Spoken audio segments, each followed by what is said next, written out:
What you eat is what you are. Eat right, eat healthy.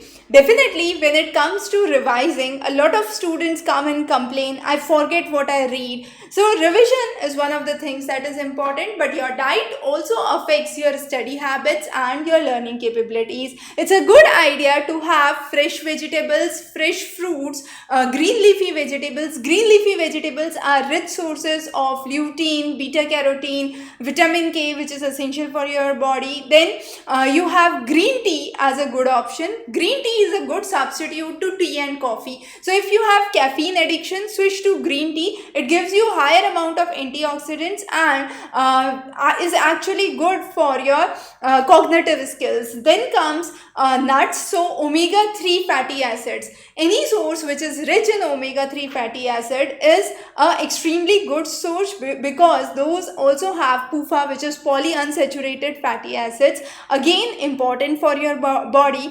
Whole grains, berries are another good things that you must have in your diet. So it's not just about developing your cognitive skills, developing your memory and learning skills, but it's also about maintaining yourself as a more dynamic personality. So make sure your habits of junk food is limited, and that's one of the good ways you can progress with better retention and better memory.